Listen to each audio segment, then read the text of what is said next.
Hello friends, welcome back. I'm Beth, here to help you fulfill your potential in meditation. As most of you know, I don't have just one method that I teach to everybody, like one size fits all. Instead, I much prefer to teach people one-on-one. And the reason is that you're all different. So please use these videos as a guideline, and if there's anything that isn't quite working for you or anything that doesn't quite fit, then be in touch and I'll be more than happy to discuss those things with you one-on-one. Today's video is about the attainment of Nibbana, or as we often call it, path and fruition knowledge.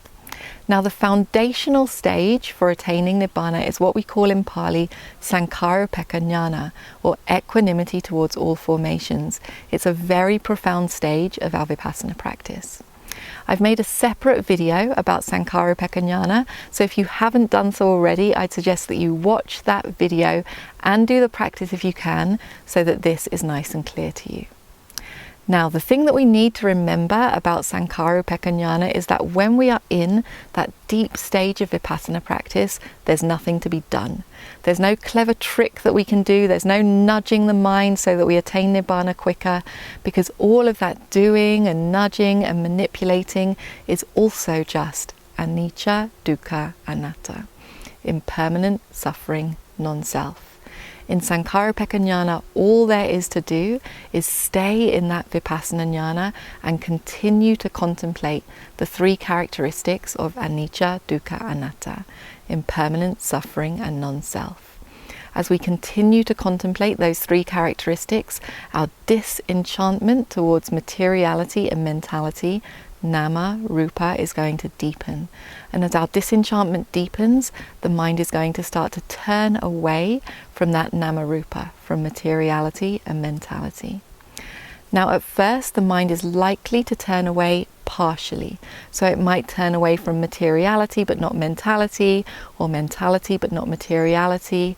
But when our wisdom is mature and the causes and conditions are ripe, the mind will turn away from all of materiality and mentality without remainder. All of the five khandhas, the five aggregates, without remainder. At that time, the mind will attain Nibbana.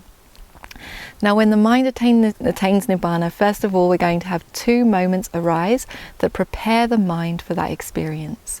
In Pali, we call these two mind moments Anuloma and Gotrabhu. Following these two preparatory moments, we're going to experience path knowledge, Magga Jnana. And what this path knowledge does essentially is destroy certain defilements forever. Now, if this is our first time experiencing Nibbana, that path knowledge is going to destroy specifically doubt and wrong view. And following that path knowledge, we will then experience Phala Jnana, or fruition knowledge, which experiences Nibbana. It absorbs in the experience of Nibbana.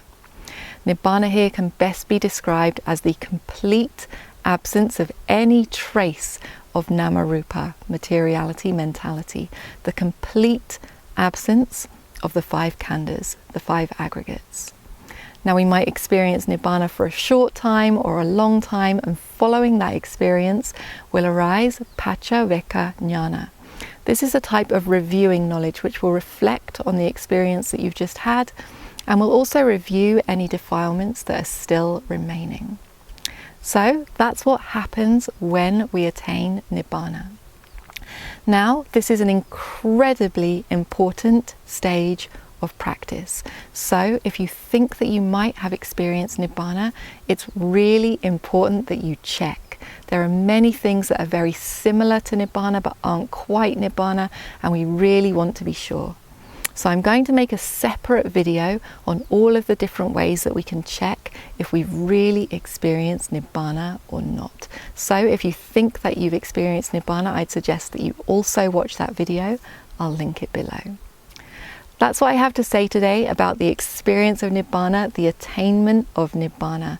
If there's anything at all that you're confused about, then please be in touch with me. I'll be more than happy to clarify the details with you one-on-one.